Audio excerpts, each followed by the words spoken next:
Good morning and welcome to November Grand Rounds. I'm Carol Rockhill, who along with Michelle Kuhn are your Grand Rounds organizers. And we want to start with a land acknowledgement, acknowledging that we're on the traditional land of the first people of Seattle, the Duwamish past and present, and that we want to honor with gratitude the land and the Duwamish tribe. And we are aware that this acknowledgement does not take the place of authentic relationships with Indigenous communities, but is just one way to honor the land that we're on and to resist cultural erasure.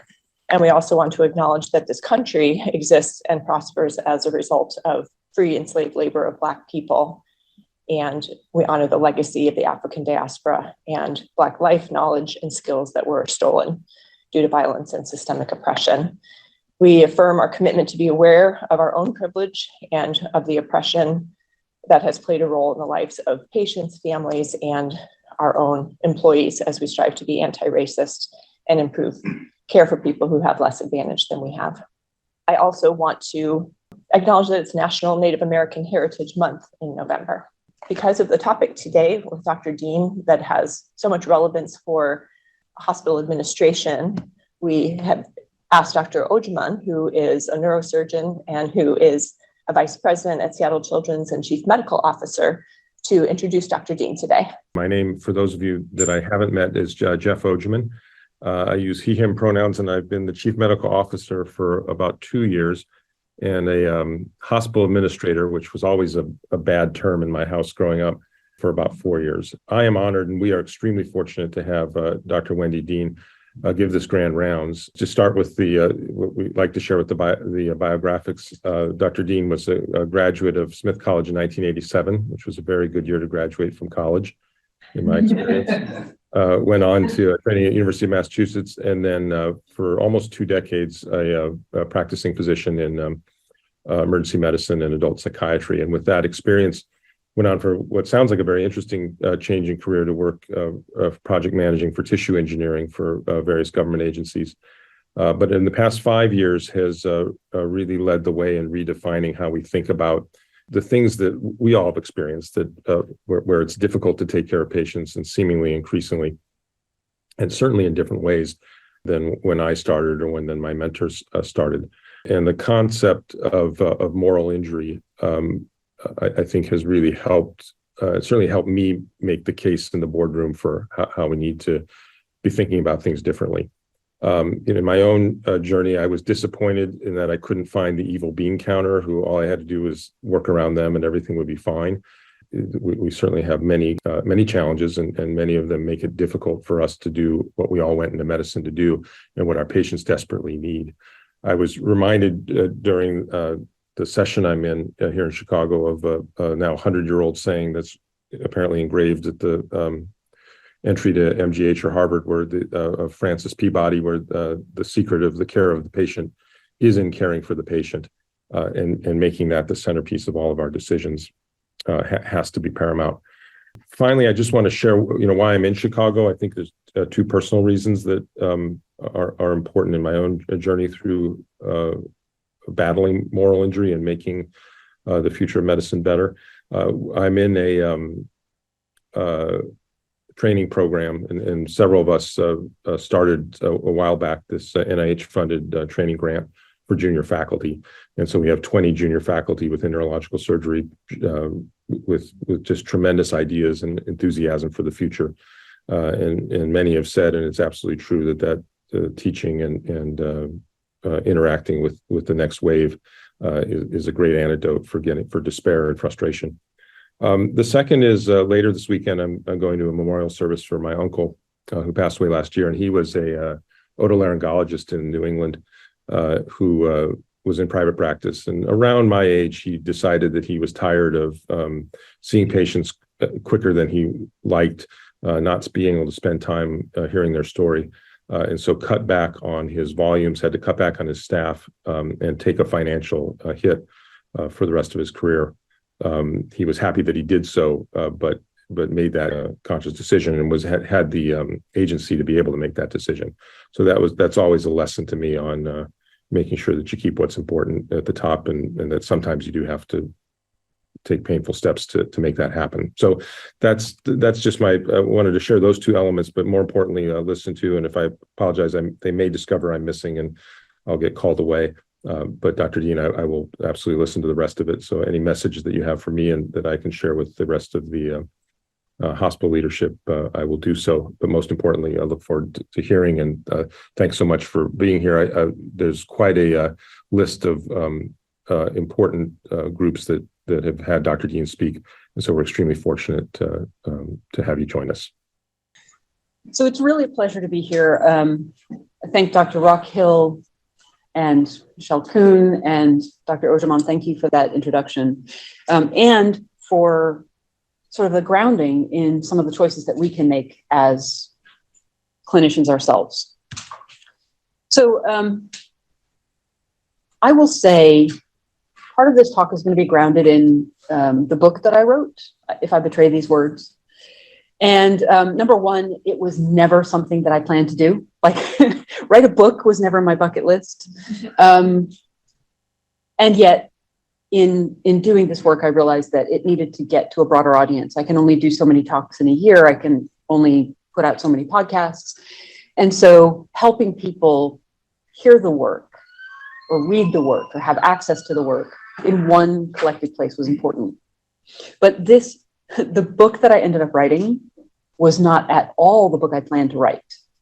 It was when Simon Talbot and I decided that we were going to undertake this effort, we thought, okay, no worries. We're just going to do discrete stories of what's challenging each of us. We'll have a chapter on the EMR. We'll have a chapter on private equity and patient financial toxicity. It's okay. We'll just, separate topics. And then the more I dug, the more I realized that there were some pervasive issues in healthcare that I think we're going to have to, that aren't going to lend themselves to quick, easy answers.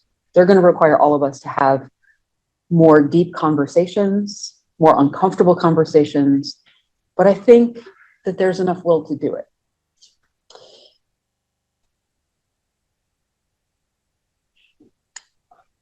Back in 2016, I was at a conference on hand and face transplants. I was working for the Army at that time. And I was there as a funder. Simon Talbot was there as a hand transplant surgeon. And we had known each other for a few years. We had done some writing on innovation in the field and innovation in medicine in general. But we finally had known each other long enough and had enough time to sit with each other and share our stories being in medicine. Arguably at different ends of the specialty spectrum, right? Maybe neurosurgery is the only part that's further away. A psychiatrist and an academic plastic surgeon. And what was remarkable to us was that we both had the same experience with medicine. What was more remarkable was that we both had the thought of, I'm super resilient. I am really resourceful in every other aspect of my life. But for some reason, I can't make this doctoring thing work. This is about me. And as we talked to each other over literally hours, we started to realize, hang on, you are one of the most resilient people I've ever met, and you think that you're not enough. And then we started comparing stories about what our challenges were. And we realized plastic surgery and psychiatry, we were having the same struggles. This isn't about us. This is about how we're being asked to work. And so with that, we could say, okay, hang on. Okay, I'm not the problem here. And if I'm not the problem, I can start working on solutions. This isn't about me. The more I did the deep dives into what was going on in medicine, I have, I think, 13 chapters, and it was a deep rabbit hole for everyone. And I kept coming back. Medicine is a big business now. And so you start to follow the money in big business because that's what drives it. And over and over and over again, I would come back to this guy, Milton Friedman. He is a Nobel Prize winning economist who in 1970 wrote an article in the New York Times that said, the only obligation of a corporation is to maximize shareholder profit. The only obligation. And with that, businesses said, great. We don't have to worry about all these other fussy, soft things. We can just look at the hard numbers. We can focus on one thing. And that's what they did. But, Milton Friedman's doctrine would have just languished in the ivory tower if it hadn't been for somebody like Jack Welch. So Jack Welch was a poor kid who grew up in hardscrabble New England. And he took over GE in 1980. And the Friedman doctrine had been out for about a decade. And that gave him license to only focus on maximizing his shareholders' value. He took an organization that in the 1950s and 60s had been known as Generous Electric. And he's, kids coming out of high school or college knew that there was a well-paying job for them in the lab or on the line or in administration.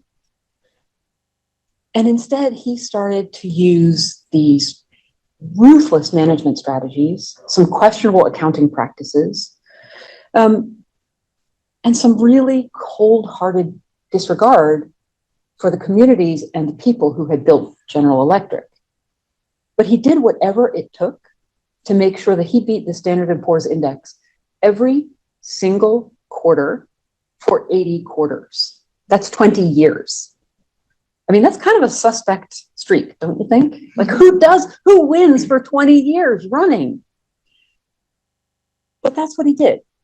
He also very quickly realized, I can only make so many things in a day. No matter how many assembly lines I build, I can only make so many things. And the margin on my things is quite thin because I need to hire people, I need to build factories, but I could make money on money. There's a much bigger margin on that. So what he did was he expanded GE Capital. He financialized that manufacturing company. And GE Capital came to represent 60% of its revenue when GE was at its peak. But in shifting from making things to making money, he sort of lost the mission of GE. And in the process, he laid waste to cities across the US. So this is GE Pittsfield in 2022, where my father used to go and make sales calls. That put a lot of food on my table when I was a kid. The previous slide was Schenectady, New York, where Matt Ramsey from the first chapter grew up. And when Matt was growing up, he also graduated around 1987, but let's not do the math on that. So he grew up in the 70s and 80s in Schenectady, where GE was headquartered. And he saw the transition from before Jack Welch to after Jack Welch. And it was in the sort of early 80s, shortly after Welch had taken over and had become quite ruthless, where he was ranking and yanking the bottom 10% of his employees every single quarter, that Matt said, this is pretty heartless. This corporate approach to business is really pretty ruthless. It's destabilized all of my friends' families. A lot of them have closed their small businesses. A lot of them have moved away. I don't want to do that. Number one, I want stability. He grew up in a single family house, in a single parent house, and he didn't want to be constantly worried. But he also said he wanted to go into medicine because it would ask him every single day to be a better man. And that was his commitment. He would be a better man for his patients because they deserved it. But over the half century since Friedman's doctrine and Welch's success, there's been a diaspora of executives from GE and from the business schools that are teaching what he espoused. They've gone to all different sectors. They have gone to Boeing, they've gone to Polaris and Alcoa, but they've also come into healthcare. And so guys like William Schoen from the introduction came into medicine saying, I don't need to know anything about healthcare. What do I need to know? I only need to know that monopoly is good. And they brought Friedman's and Welch's management strategies with them. And one of the things that they've done is to consolidate and concentrate healthcare what the graph shows is that at about here is where perfect competition happens. When you get to the right of that, which is where most of healthcare is right now, we're getting past the point where we have perfect competition. We are getting into concentrated, monopolized markets. 2/3 of our healthcare markets right now are highly concentrated. That means patients don't have choice, nor does the workforce. If you don't like where you're working, good luck finding another place to work, right? And that's even if you don't have a non-compete clause. We're also seeing lots of consolidation across state lines, which makes it harder to regulate. We're also seeing an awful lot of vertical consolidation. And this is very much similar to what happened with US Steel in the early part of the 1900s.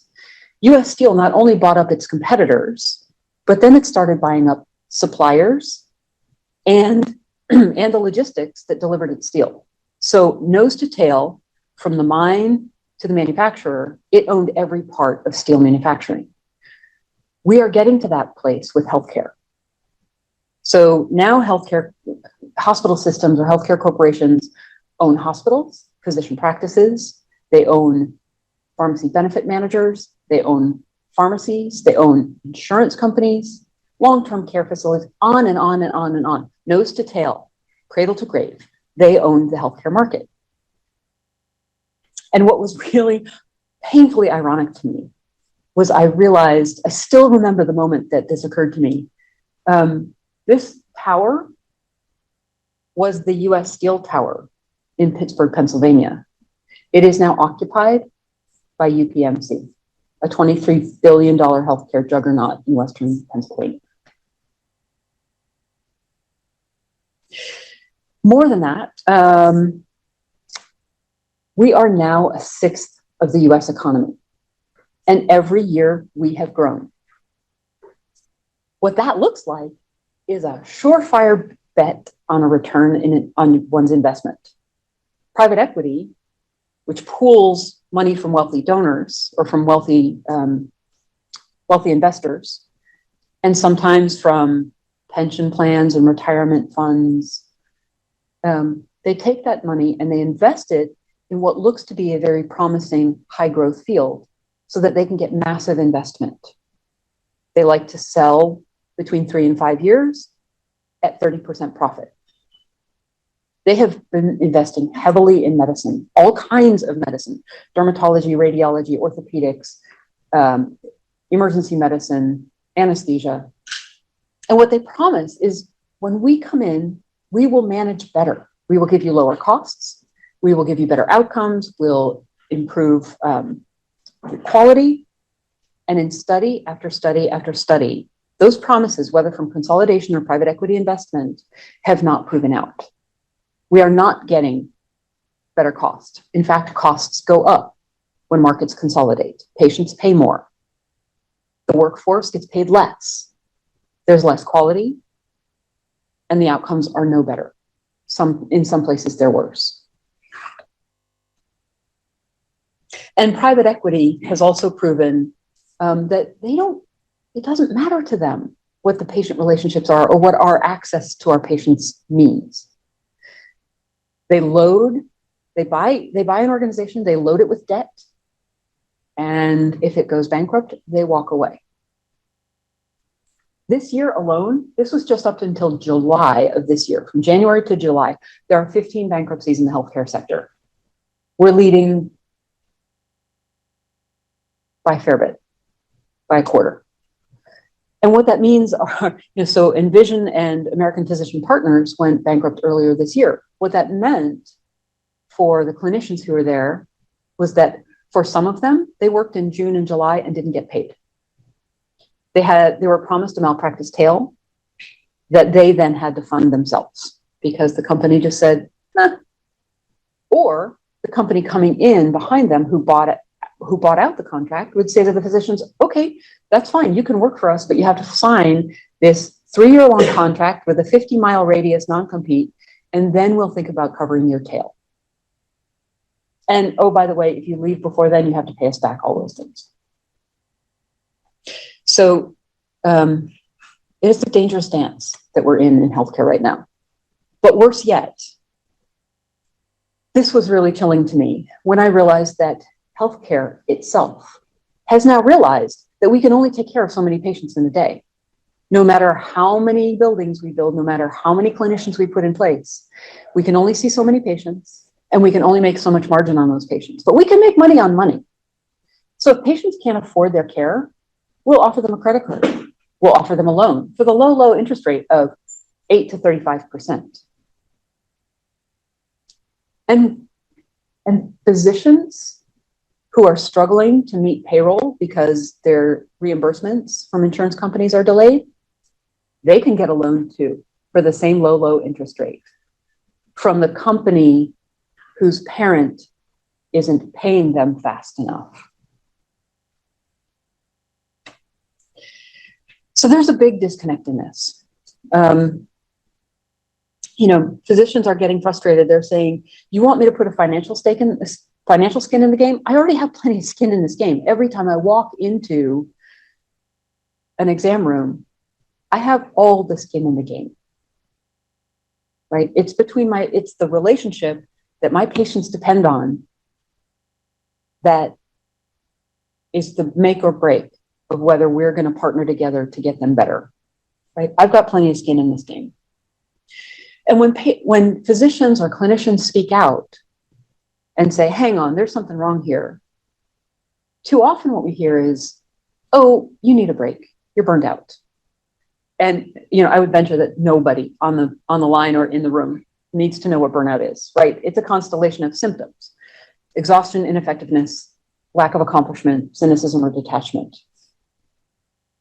And what Simon and I started doing was to talk to folks and say, all right, so, we've had this revelation that it's not about us, it's about the systems that we're working in. What do you think about that? And almost to a one, the people that we would talk to would say, yeah, you know what? I love my patients. I love the medicine I practice, but it's everything around it. It's the practice metrics that I think are unreasonable, the productivity that keeps me running literally from room to room to room every day. It's the EMR that separates me from my patients during the day and my family at night. And reliance on patient satisfaction scores that mean I can't always be as honest as I need to be with my patients because I need them to be happy, and not everything I tell them is going to make them happy. And I'm trying to do it all with less staff, less autonomy, and less latitude than I think is good for any of us. Simon and I did not have better language for this. Burnout didn't seem to fit with anybody, but we didn't have better language.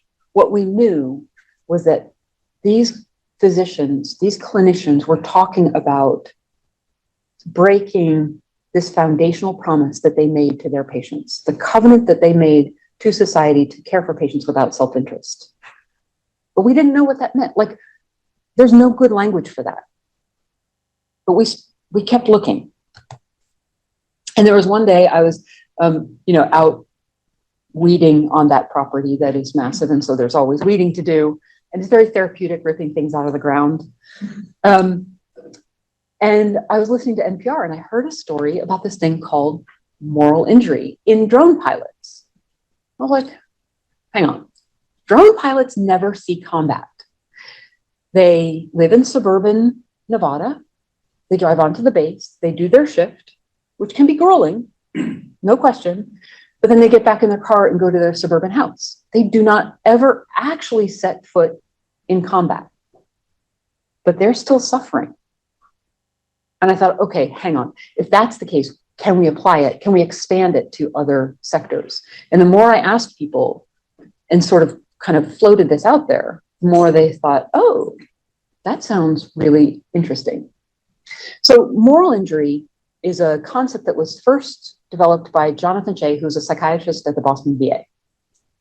He was working with Vietnam veterans who had been diagnosed with PTSD, but they weren't getting better. And as a good clinician, he said, okay, I think I've made the right diagnosis, but my evidence-based treatments aren't working. Several of them. I've tried again and again, and it's not working. Maybe I don't have the right diagnosis. So he went back and he started asking them again. And what they said was, this is not, I don't have a physical fear for my safety. I fear for my morality. I feel like my moral compass has been disoriented. And what he said they were experiencing was betrayal of what is right by a legitimate authority in a high stakes situation. All three of those things had to be true. About a decade and a half later, Brett Litz and his colleagues, also working with veterans, but this time from Iraq and Afghanistan, expanded the concept and said, it's about perpetrating, failing to prevent, or bearing witness to acts that transgress deeply held moral beliefs and expectations. And the way we looked at it, those deeply held moral beliefs and expectations for clinicians are the oaths that we took to put our patients first. So there, you experience a betrayal that causes you to transgress those deeply held beliefs and expectations, and you're at risk of moral injury. So both Simon and I, when we were coming to these conclusions, had day jobs. Like, we were doing other things. And we decided that we would put out an article. We were sure that it was going to get thrown in the bin with every other, thousands of burnout and distress articles. And we could go on with our day jobs. We could get it off our chests. And instead, this happened. So I found out that the article was published when I went into work at 6 o'clock in the morning, and there was an email that said, oh my gosh, I just read your article. I've been looking for this language for 30 years. And in 5 years, it hasn't stopped. So 300,000 downloads. We know how things get passed around. I'm sure it's seen, many more eyeballs than that. It was published in 2018 and was Stat's most read article in 2019. Still one of their top read articles ever. And what that says to me is not that we're clever, but that people were so hungry for a different way to explain their experience, that burnout just hadn't been quite doing it. So there are a couple of common misconceptions about moral injury. One is that it started with the pandemic. And in fact, on February 24th, 2020, I was here in New York City Hall testifying in a very small hearing room, shoulder to shoulder with executives from healthcare systems across the city, nobody masked. And we were talking about safety in New York City emergency rooms and the need to address moral injury. And 3 weeks later, the city shut down and we all know what happened next. So it definitely started before COVID. And in 2021, Ed Yong of The Atlantic, he was writing a whole bunch of articles about COVID and healthcare workers. And this line really stuck with me out of all the articles that he wrote, which were all really fantastic. And by the way, which caused him to take a sabbatical at the end of COVID because it was so hard for him. He said, healthcare workers aren't quitting their jobs aren't quitting because they can't handle their jobs. They're quitting because they can't handle being unable to do their jobs. And I think that sort of encapsulates a lot of what moral injury is about. So in 2020, a group at Duke gave the moral injury symptom survey, which was the adapted scale from the military survey, to a wide range of healthcare workers, not just physicians, not just nurses. And they found that 41% of them had experienced moral injury, met criteria for moral injury. A year later, another group used the moral injury event scale and found that 19% felt that they had betrayed their own moral values. but 45% felt they had been betrayed by leadership they previously trusted. We have a real trust issue with our healthcare workforce when so many feel betrayed, and when we're not acknowledging that upfront. But the other misconception that I think surprises most clinicians is that in a study that we did with a UK collaborator last winter, we found that 40% of administrators and managers also suffered moral injury. They knew what their workforce needed, and they couldn't get it for them. So while clinicians were trying to keep patients alive, they were trying to keep their organizations alive. And we've suffered very similarly, which to me says we have a point of commonality that we can start working from. And I think, probably I don't need to tell anybody why we need to fix this. It's the right thing to do. But for anybody who needs an argument, it is quite costly to our patients. So patients who engage with a clinician who is in distress has 2 times lower satisfaction scores. They feel our distress. Even if we think we compartmentalize it, they feel it. And what that means, if they are less satisfied with the interaction, they're less likely to believe what we say, they're less likely to follow through on our recommendations, they're less likely to have good outcomes. So they suffer as a result. It also is literally costly. Stanford did a study and found that it cost them between $15 and $55 million for the excess turnover that they attributed to burnout. That's a lot of staff that we could add back rather than just trying to recruit new staff. And the human cost is incalculable. So this is Dr. Lorna Breen, who was the first physician to die by suicide during COVID. She's one of 400 every year, which rivals the rate of death by suicide of active duty military and veterans that caused such alarm about a decade ago in the services. We need to have the same alarm for our healthcare workforce.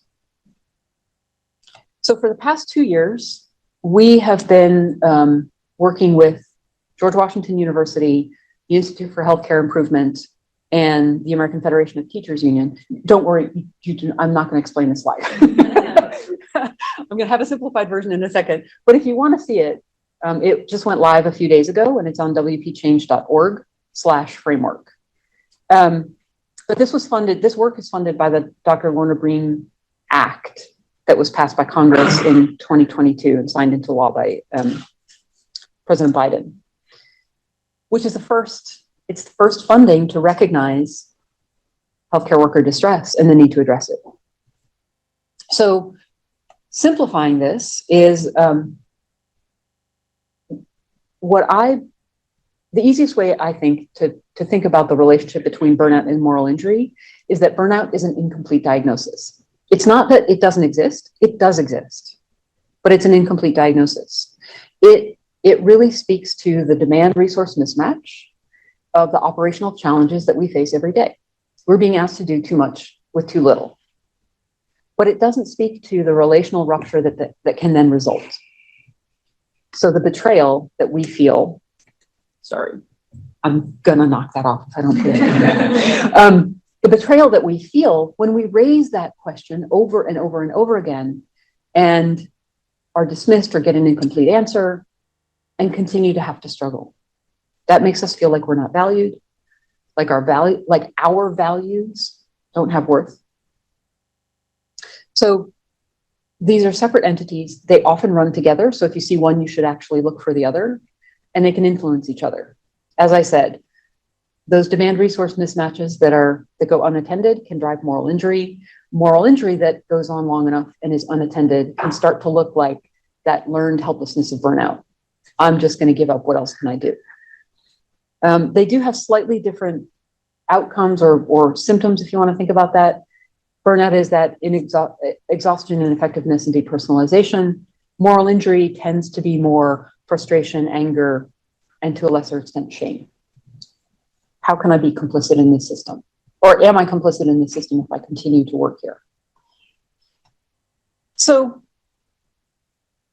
I will say that administrators tell me often, I see the surveys. I know how distraught my workforce is.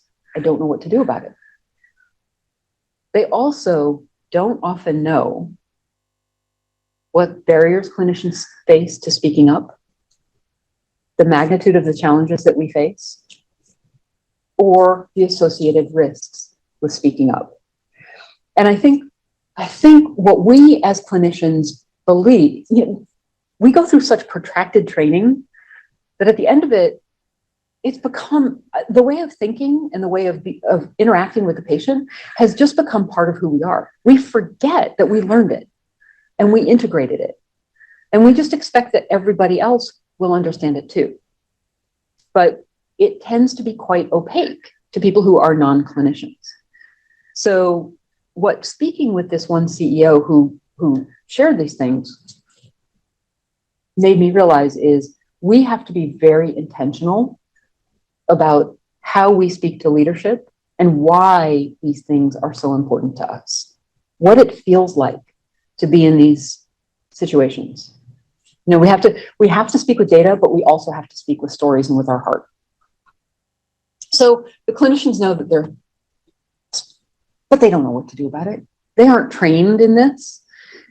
So they've reached to other industries and to the military, and they have tried to do something. And that's how we've gotten yoga and mindfulness and meditation and respite rooms and pizza parties and muffins and the best thing, tea carts. That was the tea carts was from that meeting in New York City Hall.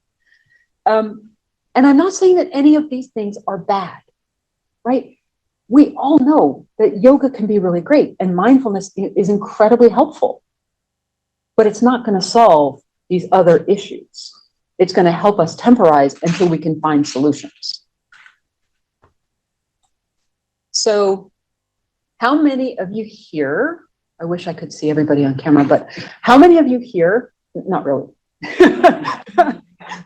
Eli just went, what? Not really. How many of you know how much sleep you need to be functioning at your best? I'm not saying that you get it. I'm just saying you know how much you need. Okay, yeah, everybody in the room. How much exercise you need?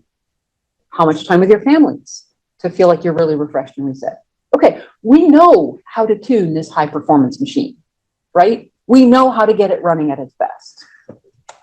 But when we send it out on a road that looks like this, like we're either creeping along or we've got a broken axle or a flat tire in no time at all, right? So we need to start fixing the potholes in the road, not necessarily figuring out ways to better tune that high performance machine. It's a really good metaphor. Yeah, I think in pictures a lot.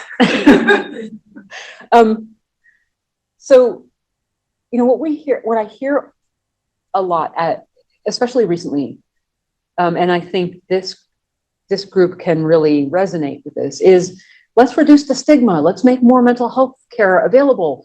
Yes, we need to do that. For the people who are in crisis, yes.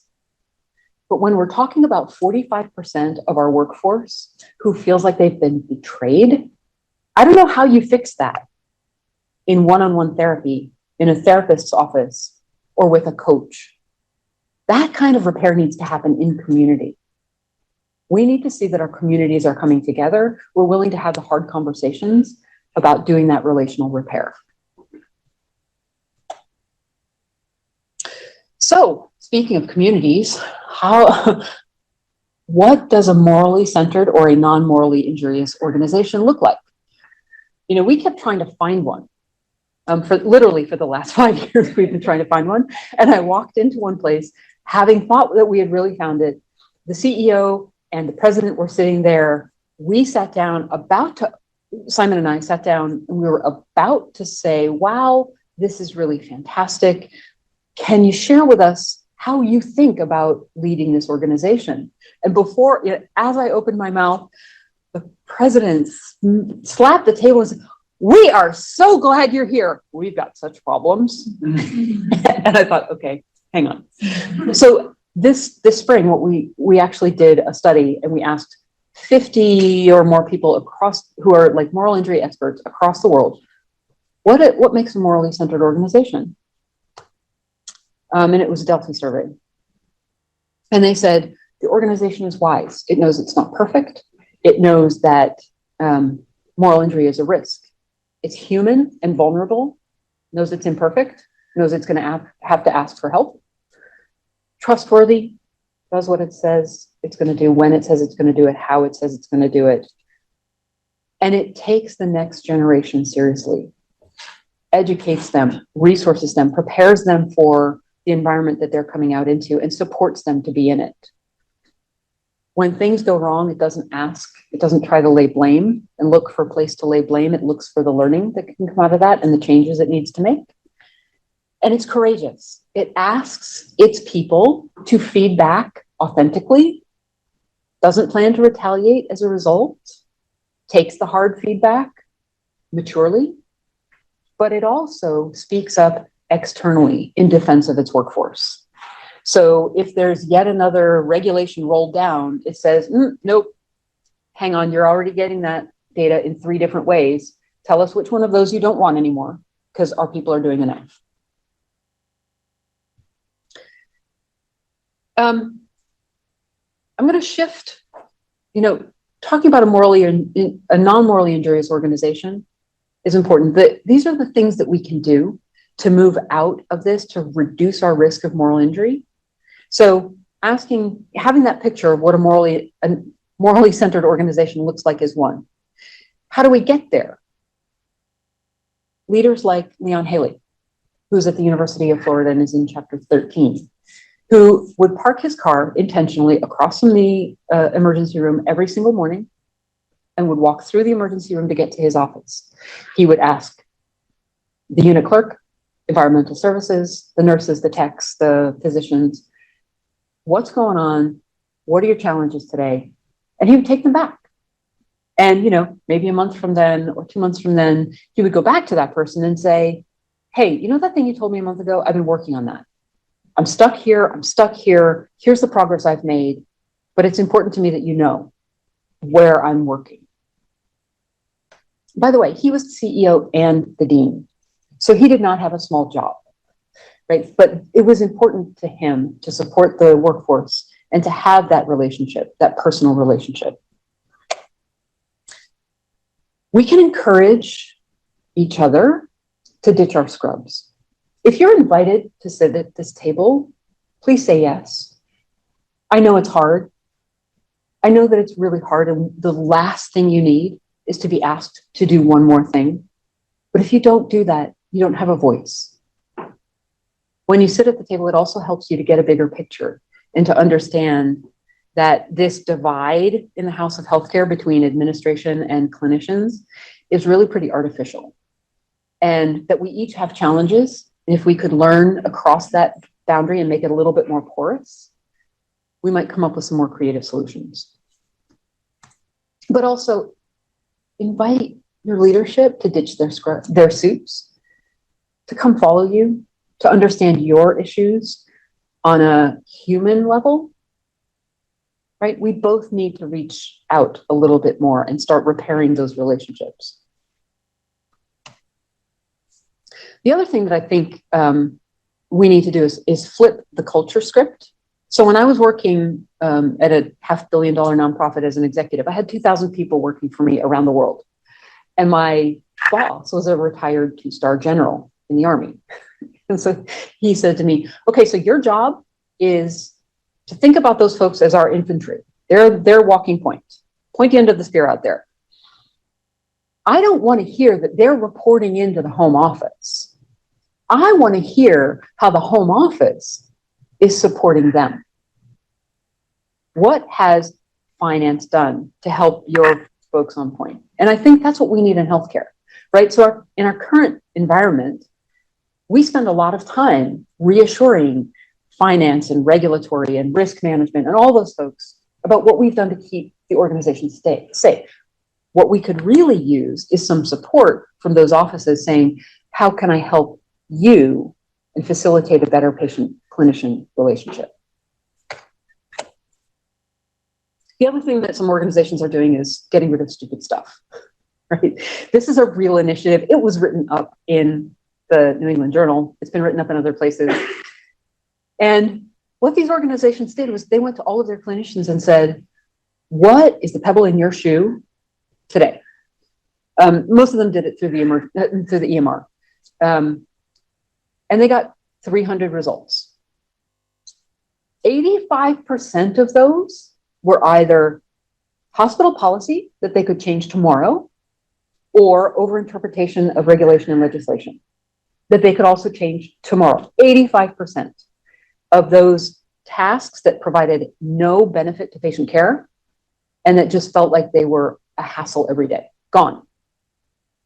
So it's one idea about how to streamline workflow in the hospital. And then there are also some other initiatives through the Lorna Breen Foundation where they are changing credentialing questions in hospitals, and they are changing relicensing questions for medical boards and nursing boards across the country to remove intrusive mental health and physical health questions. So rather than saying, have you ever had an impairing condition? Do you now have a condition that impairs your ability? So Washington, yay, you guys are good. But if you have friends, in Oregon or Idaho or Montana, want to work with their medical board, I think a couple of those have actually shifted to starting to make changes. But we need to make sure that every state has changed these questions so that our colleagues feel comfortable doing this really hard work and asking for help when they need it. There are federal level changes that are happening. The Joint Commission has realized that maybe it's overstepping and it could back off a little bit. And so as of this January, it had removed 168 standards and had revised 14 more. And CMS is working really hard to harmonize the requirements across other federal agencies. So they're also reducing some of their measures.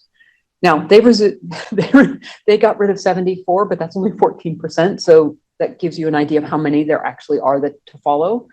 And we need to keep pressure on to keep moving that forward. And then we were at dinner last night and we talked a lot about the Federal Trade Commission and what they are doing to try to start either unwinding some of these consolidations or preventing new ones from happening so that patients and clinicians continue to have choice. This is not just about the promises of lower cost. It's also about what happens to patients and what happens to the workforce.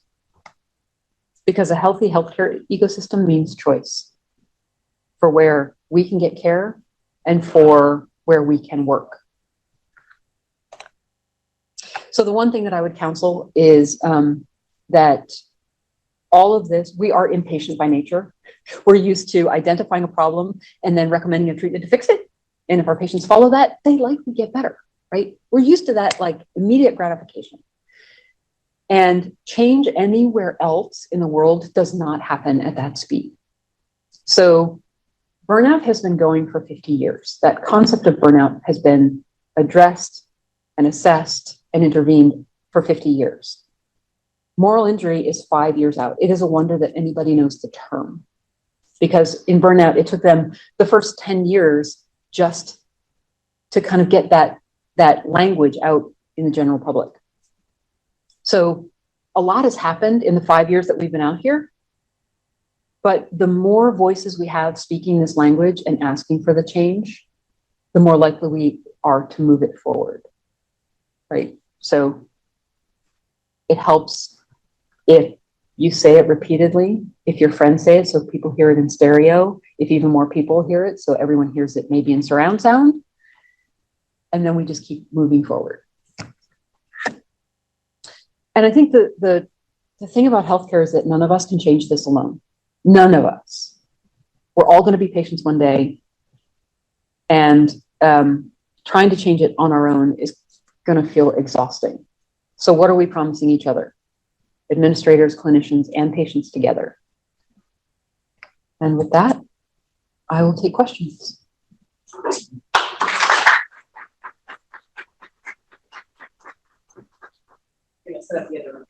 Okay. You already have a question in the chat. Okay. Great.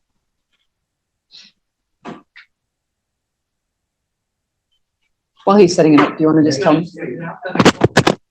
The yearly survey would assess engagement. If we provide any negative feedback about the organization, we are confronted with why we are not engaged, as if the negative feedback or less than perfect scores are interpreted as the provider's problem rather than a problem with how providers are being managed or not supported in their work. Thoughts? Okay, so the question is, in case anybody didn't hear the beginning of that, yearly surveys about engagement. We are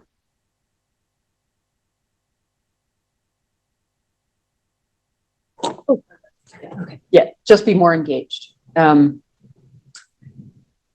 about that. So I think part of the problem is this is why I'm so clear that these challenges aren't going to get fixed in a therapist's office or in one-on-one coaching. These are problems. You know, if somebody is depressed and if they're in a challenging environment and they look like they're depressed, oftentimes if you get them out of that environment, they look different. I think that's very much what we're seeing in healthcare. We are pathologizing a normal response to a toxic environment. So let's stop blaming the victim here. And let's use that. I think it's appropriate to use an engagement survey, but not to then go to the individual and say, we figure out how to be more engaged, please. It's a flag.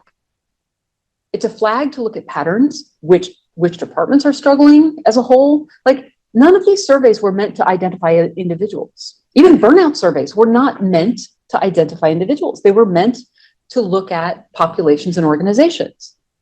And so if we flip that script again and say, okay, administration, how can you help me? How can you help me? I can give you a laundry list of things I need that will give me better engagement. So are there other questions or others from the chat? Oh, I've got more in the chat. Thank you, everyone who's sending in questions. Just a thank you so much for this body of work and perspective. A question from Dan. Understandably, you focus on healthcare system solutions, but aren't these issues inflicted on healthcare by our current economic, social, and political systems, i.e. focus on profits over people across everything? Does the bigger ecosystem need to change for there to be real progress? Yes. Yes. I mean, yeah. And I don't mean to be flippant about that, but I do think that this is part of the challenge. So we all bought into Milton Friedman. We went from General Electric to GE Capital. And I think we need to ask ourselves, what do we really want from our society? What sacrifices is that going to require to get there? And are we all capable of sacrificing together? And I don't think that these are big sacrifices, right? I think that these are adjustments in how we perceive. So there's a move from shareholder capitalism, which is Milton Friedman, to stakeholder capitalism, which looks at what is the impact on all of the stakeholders in this business. So it's about the shareholders, the workforce, the community. And I think we need to make more shifts in what we want as a society. But that's going to require a really big conversation.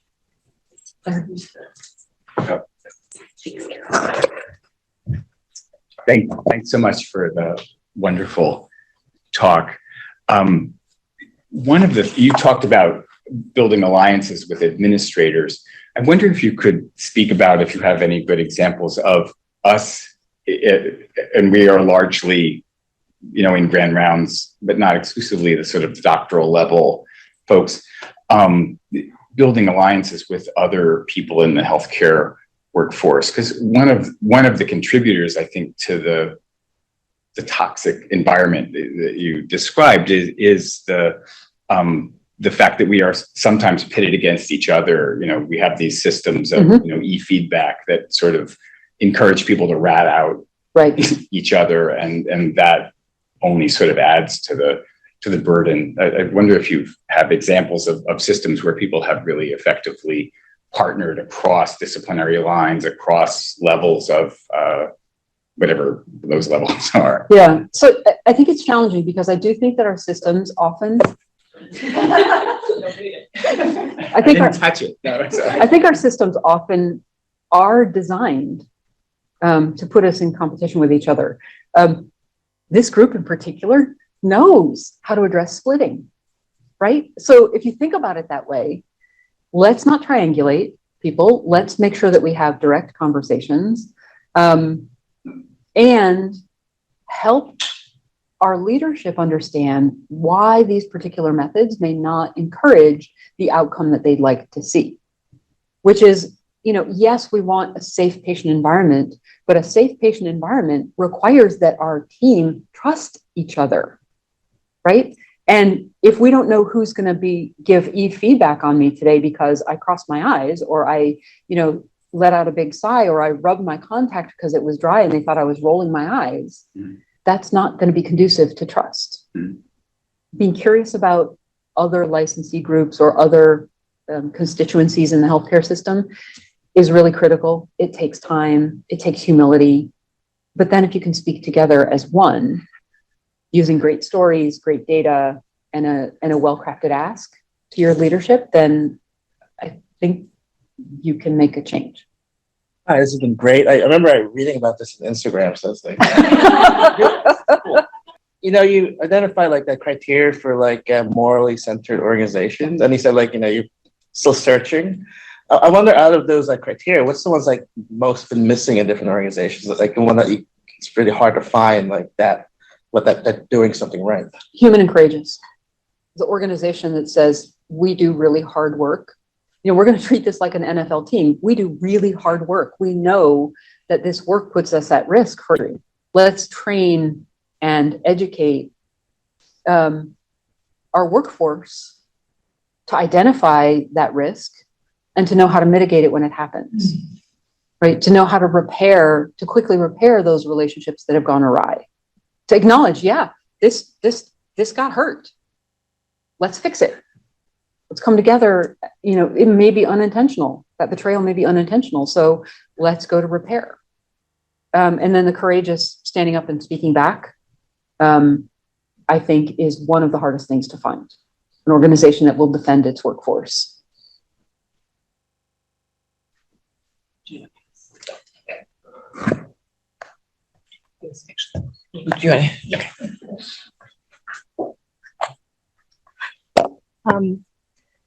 If you were, say, the leader of a small team of clinicians at high risk for moral injury, what is one step you would recommend we take to help put on some football armor, so to speak?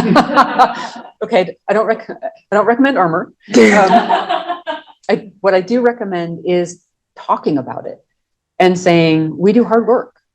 And sometimes what we are asked to do by the insurance company, by the organization, by other regulatory constraints makes it really hard to keep to our oath.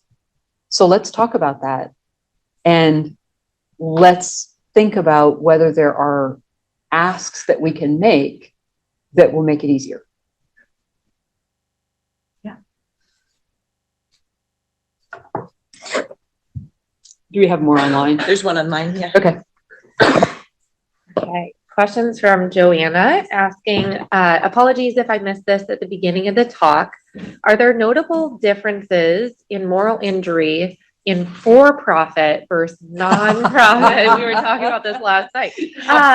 For-profit versus non-profit systems in the US, and also differences between US and countries that have universal health care. Yeah, so I'll take the second one first.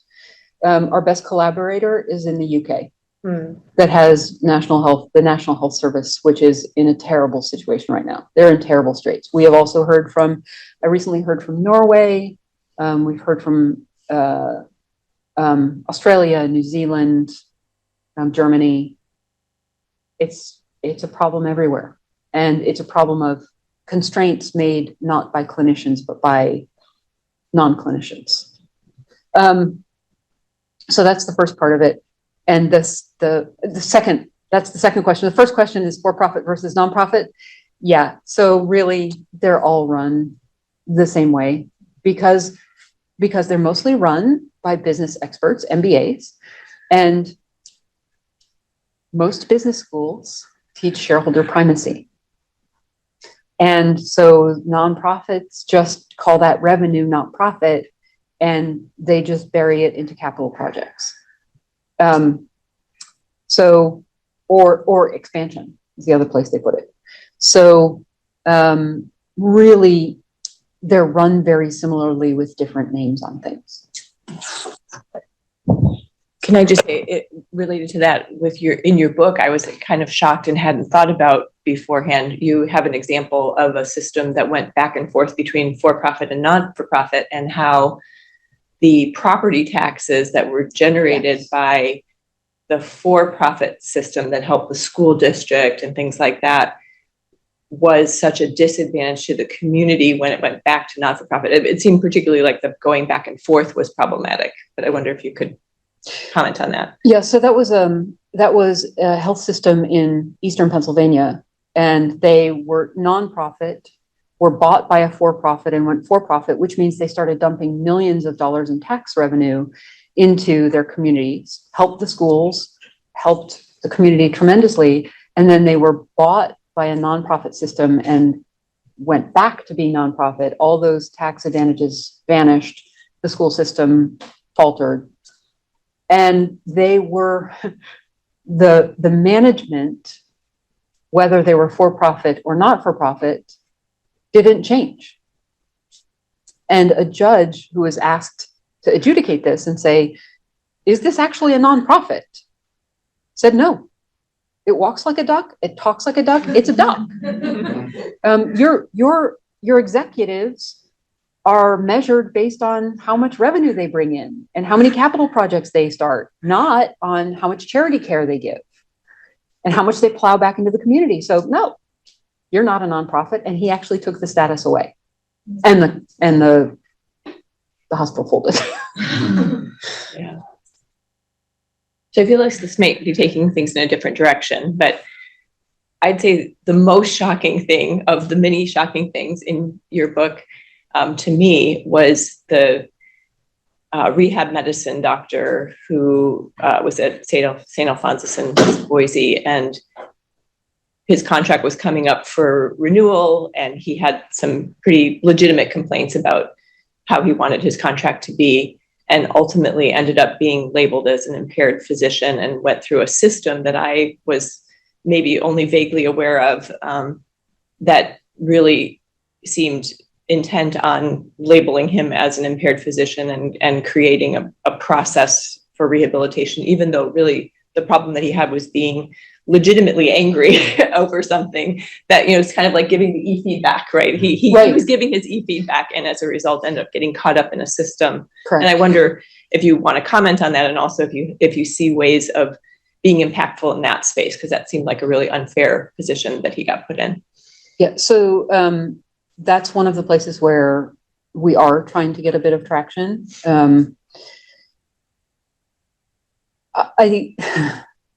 I say over and over again, we are, as clinicians, we are a very trusting lot.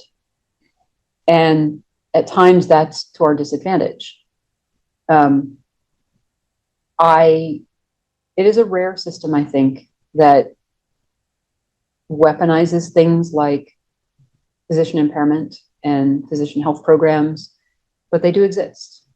And what I say to everyone is, if those hairs on the back of your neck go up, call a lawyer. Like, really, call a lawyer. And I just had a physician who contacted me 2 months ago. The hairs were up on the back of my neck. I said, please find a lawyer. Here are the names. And they were like, no, it's fine. It's no worries. I can't really afford it. It's no worries. I said, well, how expensive is it going to be if you lose your license? No, it's no worries. I can't afford it. 2 days ago, he said, I just got fired. So when you start thinking that you should talk to somebody, you should talk to somebody.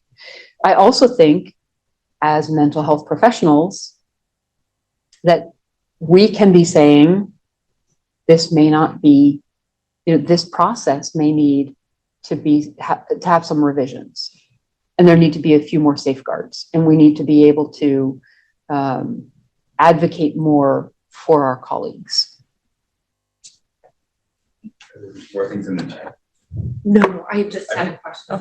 Oh, Just me. Hi, I was just wondering if you could speak to the slides you talked about consolidation a bit and how we as providers can advocate for our hospital not having that as a primary goal, like really supporting our community as opposed to absorbing our community. Yeah, so I think really that's going to be a hard thing for you as clinicians to do, especially as employed clinicians.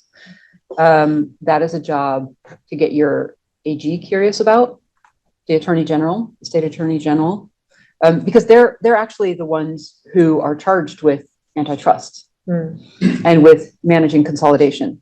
But I think it's important to learn what that consolidation means. There's a really great book called Big Med by Lawton Burns and David Dranow. And he talks about what consolidation has done to US healthcare. And he gives all kinds of data, and he talks about all kinds of non-studies that all the studies that are not great quality, none of them are great quality, but none of them show the benefits that are promised. And so if you can learn what that is, and you can make a cogent argument to your AG or to your hospital leadership and say, is this good for our community? Our patients need choices. We're hearing about groups, and we talked about this last night, but we're hearing about groups on the East Coast who are becoming effectively gated, where a large organization will not allow outside referrals to their specialists. You have to have a primary care doc in the healthcare system in order to get access to that specialty care, even though they may be quaternary systems. We have another question in the chat from Rebecca. How do we keep our organizations that are trying to do this work better from folding? I work for an organization that's trying very hard to keep afloat by adding various things. It's getting harder to do the work, hire, etc. It's becoming harder on them. And I also feel a duty to help them add to their revenue so they can continue to keep me on, etc. Yeah, so I think really that's a place where we need to start educating our legislators, because legislation is a place where reimbursement happens, where decisions about reimbursement happens. But most of us don't understand how this works, right? How could we expect our legislators to understand it? So if you can, this idea of starting with a story, backing it up with data, and then having an ask, this is a perfect situation for that. To say, here's what's happening in the place where I work. Here's what it's doing to my patients. Here's what I'm worried about for the community in the future. Here are how many of the similar organizations in Washington state have closed over the past decade. And here's what's happened to the communities. This is what I'm asking you to do. Change funding in this way, that way, the other block grants, whatever. Did you have a comment? There's a whole bunch of You're getting us talking. Good. I hope you continue the conversation. With a little bit of a turn. Why don't you keep going on the chat? Okay, sounds good. So the University of Pittsburgh Medical System is now the largest employer in Pittsburgh. As a nonprofit, they pay no taxes despite their size and revenue. And as a result, the Pittsburgh public schools are massively underfunded in a very poor state. Do you think that as medical systems continue to consolidate into larger and larger systems, that they should continue to have benefit of tax exempt status? Well, I totally agree with the judge in Eastern Pennsylvania who said no. I mean, I really do think we need to start pushing our states and saying, number one, for-profit hospitals, on average, provide more charitable care than nonprofits. Okay, that's a problem in itself, right? So we need to start expecting them and holding them to their charitable mission. But the other is, if you're running your business like a for-profit business and you're growing in leaps and bounds and you're a $23 billion organization that owns the entire healthcare ecosystem from cradle to grave in Western Pennsylvania, all the way out to where I live in Central Pennsylvania, yes, I think we should start asking those questions. And I think our past AG had his eyes set on the governorship, so he wasn't asking that big question. But I do think the AGs need to start asking. We also have a question from Grace. What role do you see unions, physicians, as well as others playing in combating moral injury?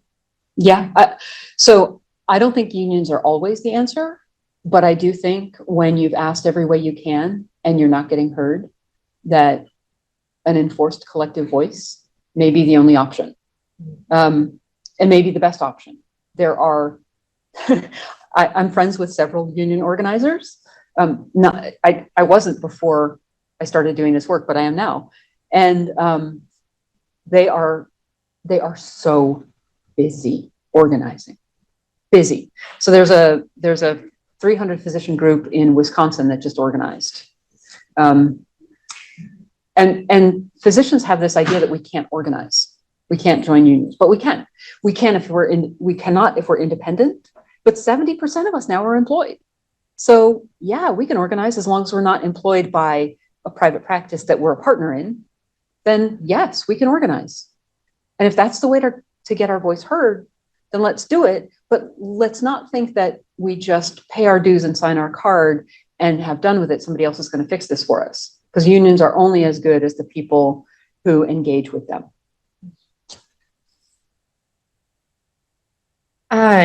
For folks who have made the decision to leave organizations due to moral injury, do you have any recommendations for healing and recovery?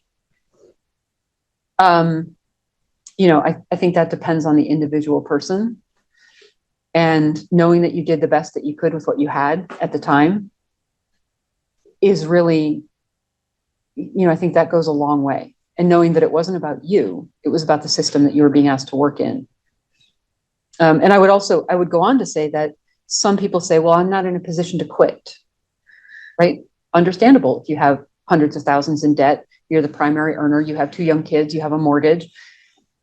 Okay, so maybe you can't quit now, but can you start making plans for how to change where you are, how to change your situation?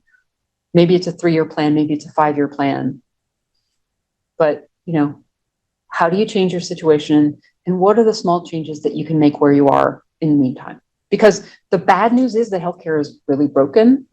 The great news is healthcare is really broken. So wherever you start fixing it, it's going to be better, right? Well, pretty close.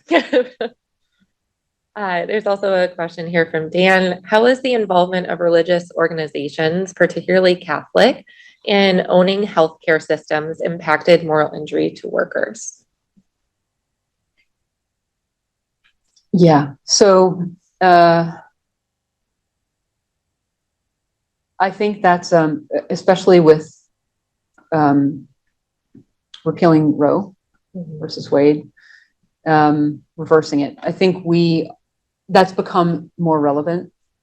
And I haven't spoken at length to folks who work in Catholic organizations, but it does raise the question, because now our professional obligations are running up against religious tenets that may go against what we know is in the health of our patients. And there was just a comment that was added to that by Joanna, especially as it relates to providing gender affirming and reproductive care. Yeah.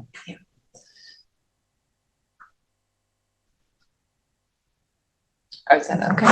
Actually, I think that perfectly pays our time because Oh, it's good. 9:20. Yay. Yeah. Yeah, but I really want to thank you for this work and also for the bravery that it takes to put yourself and your name out there and, you know, have uncovered these uncomfortable truths that I think are hard to talk about. And we appreciate you leading the conversation and helping us to understand these issues Thank better. you. Thank you. And do you want to just mention that you're speaking for psychiatry grand rounds? Oh, yeah. So if anyone Yeah. needs to hear more. Yeah. Or maybe the same. More discussion though. Yeah, more discussion. Yeah. So if you mull this over for the next couple of hours and at noon you want to join the Harborview Grand Rounds, I will be giving a very similar talk, if not the same talk. But I'm sure the questions may be different. So Yeah. And the link is anyone, at least anyone on UW faculty has gotten, gets that in the UW email. Yeah, and if anybody is in the Grand Rounds audience and wants that link, they could email either Catherine Sweeten or myself, Carol Rockhill, and we can send you the link. great. Thank you so much.